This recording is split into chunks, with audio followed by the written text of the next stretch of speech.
Start.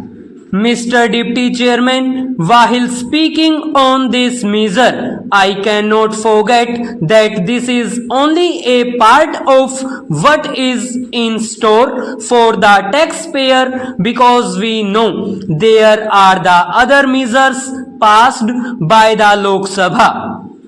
There are yet others pending before them, and there may be many more in the conception of the Finance Ministry. However, I cannot help sympathizing with the Finance Minister in his having to present this finance bill. In the first place, he had to do it because he was hard pressed to find the money for the sixth 5-year plan. The way in which these proposals were received throughout the country is well known. I believe, sir, it is true that no budget ever created so much sensation, caused so much anxiety, affected so much the rich and the poor alike, and brought down with such a crash the value of the shares and stocks in the stock exchanges.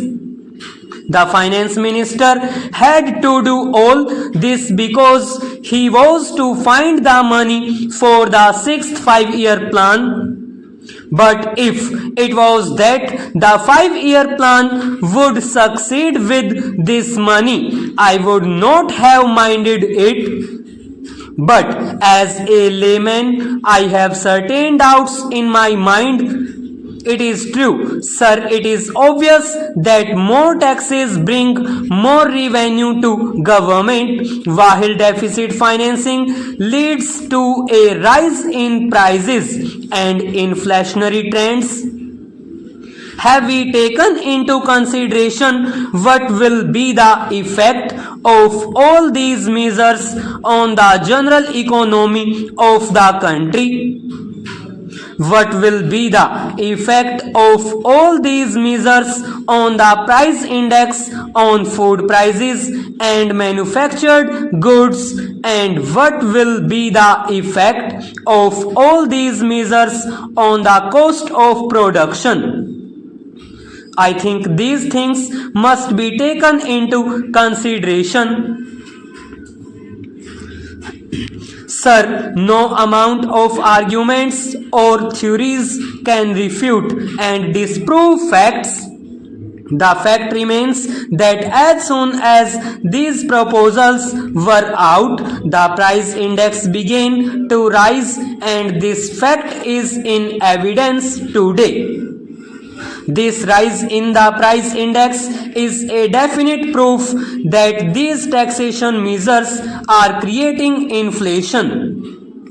Now we know, sir, that government themselves had to increase the price of steel, coal and cement. What will be the effect of this? The increase in the price of steel and iron will naturally increase the cost, because all the agricultural implements will cost the farmer more. As far as coal is concerned, every concern that generates power with the help of coal will be affected, and its production will become more costly.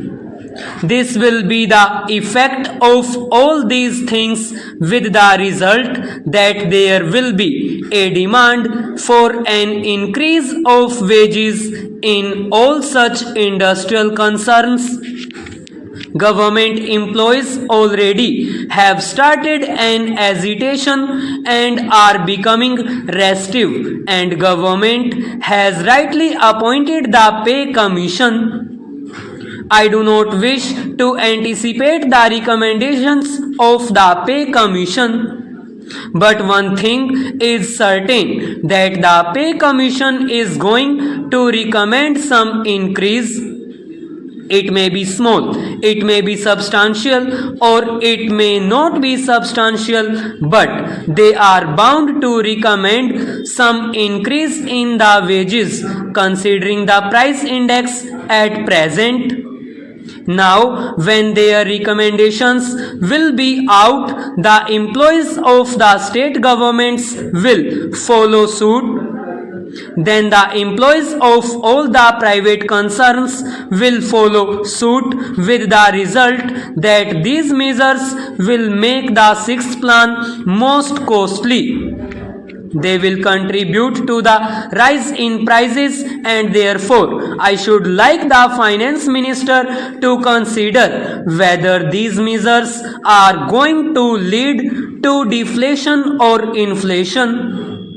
That is the real point that should be borne in mind.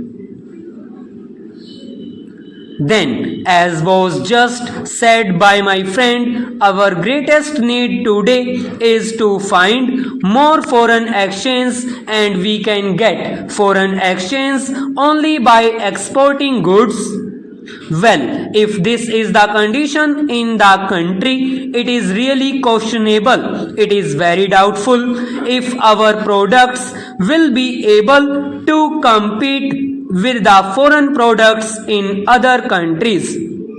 Sir, we are hoping to get rupees 1100 crores out of this taxation. Of that, rupees 500 crores will go to our defense, and it must go towards that because we cannot take any risk with the security of the country.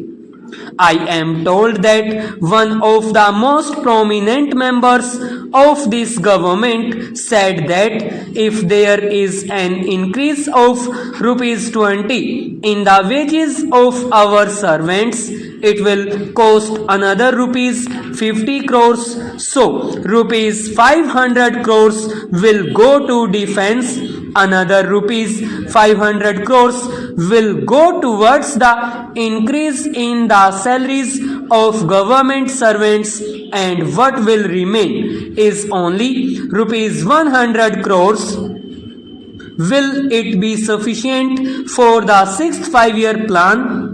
So, I doubt whether we will be able to make a success of our 5-year plan by these measures. The remedy is, as the finance minister himself had said in rephasing the plan. Rephasing is inevitable in the circumstances, and it should be faced boldly.